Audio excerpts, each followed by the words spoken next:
Oke, bismillahirrahmanirrahim. Assalamualaikum warahmatullahi taala wabarakatuh. Halo kawan semua, dimanapun anda berada, kembali lagi berjumpa bersama Mang Aril Maki gitu ya. Semoga kita selalu dalam keadaan baik dan kebaikan selalu menyertai kita semua. Amin ya Allah ya Rabbal alamin. Oke kawan-kawan, alhamdulillah kembali lagi Maki berkesempatan untuk berbagi soal disertai pembahasan lengkap untuk kita mempersiapkan diri menghadapi seleksi ASN P3 ke tahun 2023 ini untuk formasi tenaga teknis tahun 2022 ya. Jadi formasinya tahun 2022, namun pelaksanaan tesnya akan dilangsungkan pada Maret 2023 ini. Kawan-kawan tinggal menghitung hari. Mari kita gunakan waktu yang ada ini untuk memperbanyak baca dan juga memperbanyak doa. Dan pada kesempatan kali ini Maki akan berbagi soal kompetensi teknis untuk jabatan fungsional arsiparis ya. Jadi untuk kawan-kawan yang akan melamar di jabatan fungsional arsiparis, mungkin ini sangat cocok untuk kawan-kawan gunakan itu sebagai latihan saja dan juga nambah wawasan tambahan pengetahuan. Dan untuk kawan-kawan yang dibuatkan soal-soal lainnya, silahkan tinggalkan pesannya di kolom komentar. Nanti kalau ada waktu mungkin kan Maki akan bahas satu persatu. Pokoknya don't get anywhere, stay tune here karena Maki akan selalu berbagi setiap harinya pokoknya ya, untuk seleksi P3K ini. Baik, untuk persatu jelas uji ketik kopi gitu ya. Di sini sudah disediakan semua masalah, namun apapun saja video they butuh seru gitu ya. Selalu ya masalahnya semuanya sebaik push solution. Biar apa? Iya betul, biar inspirasi gitu karenanya. Soalnya kayak gini, kita baca perang ya. Jenis arsip di bawah ini yang merupakan arsip dinamis adalah bla bla bla. A. Arsip aktif, B. Arsip inaktif, C. Arsip vital, D. Semua jawaban benar. Yang betul adalah semua jawaban benar gitu ya. Oke, kita cek dulu ya. Oke kawan-kawan, perlu kawan-kawan ketahui ada jenis arsip berdasarkan sifatnya. Kalau berdasarkan sifatnya, nanti arsip itu dibagi menjadi arsip tidak penting, ya merupakan arsip yang hanya mempunyai kegunaan informasi, contoh surat undangan dan surat pemberitahuan. Jadi surat undangan dan surat pemberitahuan itu tidak penting. Gitu. Enggak ya, bukan begitu, bukan berarti kita tidak harus datang ya. Maksudnya jenis arsip berdasarkan sifatnya ini, jadi nggak harus mungkin diabadikan gitu ya. Kemudian ada arsip biasa, merupakan arsip yang semula penting asalnya, akhirnya tidak berguna lagi pada saat arsip yang diinformasikan itu berlalu. Contoh surat lamaran kerja dan surat tagihan. Jadi surat lamaran kerja itu memang asalnya penting, tapi setelah berlalu itu tidak jadi biasa gitu. Lalu arsip penting, kalau arsip penting itu merupakan arsip yang ada hubungannya dengan masa lalu dan masa yang akan datang. Jadi masa lalu sama yang masa akan datang itu berarti masa penting gitu. Jadi masa lalu itu masa penting berarti kalau enggak begitu ya. Sehingga perlu disimpan dalam waktu yang lama. Contoh surat perjanjian dan surat kontrak. Jadi surat perjanjian sama surat kontrak itu arsip penting karena ya ada hubungannya antara masa lalu dan masa sekarang. Itu sebabnya kawan-kawan di masa lalu harus berbuat baik gitu kawan-kawan ya. Kalau kawan-kawan punya mantan di masa lalu, maka mantan itu akan selalu jadi ingatan untuk kekasih berikutnya. Sorry just kidding ya. Nomor 4, arsip sangat penting. Ada lagi yang sangat penting, yaitu arsip vital. Merupakan arsip yang dapat dijadikan alat pengingat selama-lamanya, bernilai sejarah. Contoh naskah proklamasi dan surat keputusan hasil penelitian ilmiah. Lalu arsip rahasia, ada yang rahasia, merupakan arsip yang isinya hanya boleh diketahui oleh orang tertentu saja dalam suatu organisasi. Contoh hasil penilaian pegawai dan strategi pemasaran, itu rahasia sekali. Nah, kalau itu jenis arsip berdasarkan sifatnya. Tapi nanti ada arsip berdasarkan fungsinya. Kalau berdasarkan fungsinya dibagi menjadi dua, yaitu arsip statis dan arsip dinamis. Nah, arsip dinamis juga dibagi menjadi beberapa bagian macam, yaitu arsip aktif, inaktif, sama vital, yaitu penting ya. Jadi yang nomor satu ini jawabannya paling ada yang D gitu kan. Desain, hidup, hiji mantap. Kalau nggak percaya kita cek di sini. Nah, sekarang arsip berdasarkan jenis fungsinya. Kalau berdasarkan fungsinya dibagi jadi dua, arsip dinamis sama arsip statis.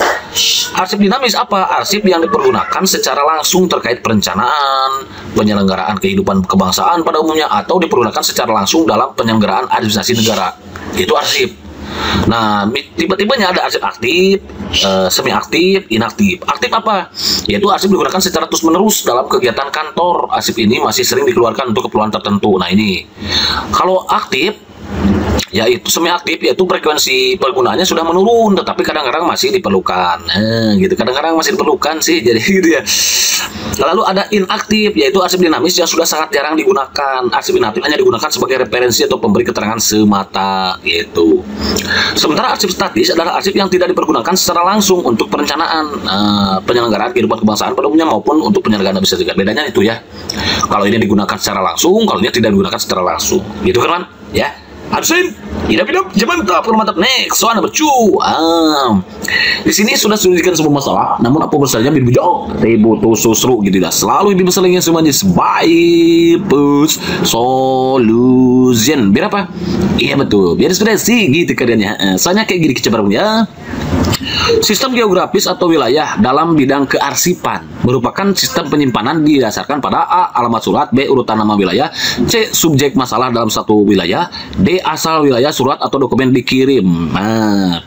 Perlu kawan-kawan ketahui, sistem wilayah, ada sistem wilayah atau sering disebut dengan sistem geografis adalah sistem penyimpanan dokumen yang berdasarkan kepada pengelompokan menurut nama tempat. Jadi gini, kalau ada suatu arsip dokumen gitu ya, yang mau kita arsipkan, nah itu bisa didasarkan berdasarkan nama tempat. Nah, kalau didasarkan pada nama tempat, maka itu berarti namanya adalah arsip sistem wilayah atau sistem geografis. Nah, untuk surat masuk, nama tempat berasal dari nama tempat asal surat, sedangkan pada surat keluar, nama tempat berasal dari nama tempat tujuan, gitu. Nah, jadi yang ini, sistem geografis wilayah dalam bidang kearsipan merupakan sistem penyimpanan didasarkan pada alamat surat, alamatnya di mana, gitu. Jadi tadi ya, kalau surat masuk, itu dari nama tempat asal surat, kalau keluar, itu tujuannya kemana, gitu kan. Kalau masuk kan dari siapa nih? Ini kalau masuk nih, surat masuk dari mana? Dari mana? Where? Dari mana? Sementara kalau keluar kemana? Whom per whom gitu ya? Kemana gitu? Nah itu dia ya. Begitu kan? Azan. Hidup, mantap. Kalau untuk next soal number 3. Langsung aja ya. Pengertian kearsipan, pengertian arsiparis berdasarkan Undang-Undang Nomor 43 tentang kearsipan adalah sebagai berikut, bla bla bla. Seseorang yang memiliki kompetensi di bidang kearsipan dan bertanggung jawab menjaga kerahasiaan informasi, seseorang yang bertanggung jawab memastikan ketersediaan arsip, seseorang yang memiliki otoritas melaksanakan pekerjaan kearsipan, seseorang yang memiliki kompetensi di bidang kearsipan yang diperoleh melalui pendidikan formal atau pendidikan dan pelatihan kearsipan serta mempunyai fungsi tugas dan tanggung jawab melaksanakan kegiatan arsipan. Karena Maki suka yang panjang, maka Maki berikan yang panjang yang D ya. Jadi jawaban yang tepat yang D gitu kan. Hidup, mantap. Kalau mantap, next number 4. Di sini sudah sedikit salah, namun apa saja bidujal, teboto susu gitu. Selalu dibesarkan cuma di baik solution. Biar apa? Iya betul, biar inspirasi gitu ya kawan-kawan. Soalnya kayak gini kecebarungnya. Anda akan menyimpan arsip secara lateral, maka A. Dokumen akan saya susun mendaftar pada rak laci yang tidak dalam. B. Dokumen akan saya susun dalam posisi tegak lurus berderet ke belakang. C. Dokumen akan saya susun berdasar umur satu arsip. D. Dokumen akan saya susun berdiri dan berderet menyamping. Kalau kita akan menyimpannya secara lateral, maka dokumen akan saya susun berdiri dan berderet menyamping. Jadi jawaban yang tepat yang D, gitu kan, man? Arsin, hidup, lanjut kalau inap ya. Berdasarkan Undang-Undang Nomor 43 Tahun 2009, pernyataan tentang organisasi kearsipan yang tepat adalah bla bla bla. A. Pihak yang mempunyai kemandirian dan otoritas dalam pelaksanaan fungsi tugas dan tanggung jawab di bidang pengelolaan kearsipan. B. Lembaga yang memiliki fungsi tugas dan tanggung jawab di bidang pengelolaan arsip statis dan pembinaan kearsipan. C. Terdiri atas unsur keseluruhan bla bla bla. Oke, kita jawab langsung ya. C. Ternyata kawan-kawan ya. Jadi berdasarkan Undang-Undang Nomor 43 Tahun 2009, pernyataan tentang organisasi kearsipan yang tepat adalah terdiri atas unit kearsipan pada pencipta arsip dan lembaga kearsipan. Begitu kan, Azin? Hidup, mantap. Kalau mantap, next soal number 6. Salah satu arsip yang di bawah tanggung jawab Anda akan dipinjam untuk berbagai keperluan. Setelah lembar pinjam arsip Anda buat rangkap 3, maka lembar kedua akan disimpan oleh siapa nih? Lembar ketiga itu, yang ketiga itu adalah lembar kedua akan disimpan oleh pihak peminjam. C jawabannya ya, langsung aja ya. Oke, nanti insya Allah kalau view jam banyak, Maki akan buatkan lebih hot lagi dan disertai penjelasannya kayak nomor 1, nomor 2 dan seterusnya gitu kan ya. Kalau sekarang gerak cepat dulu. Berdasarkan Undang-Undang Nomor 43 Tahun 2009, yang dimaksud dengan tujuan penyelenggaraan kearsipan adalah sebagai berikut. Kecuali, yang kecuali mana nih? A. Yang kecuali yang bukan ini wrong. Jadi tujuan penyelenggaraan kearsipan itu adalah menjamin ketersediaan arsip yang otentik dan terpercaya sebagai alat bukti yang sah, ya, menjamin keselamatan aset nasional, menjamin terciptanya arsip. Itu dia kawan-kawan ya, berdasarkan Undang-Undang Nomor 43 Tahun 2009. Lanjut nomor 8. Asas penyelenggaraan kearsipan yang tepat diwakili oleh pernyataan di bawah ini, kecuali andal. Kecuali lagi, kita cek lagi.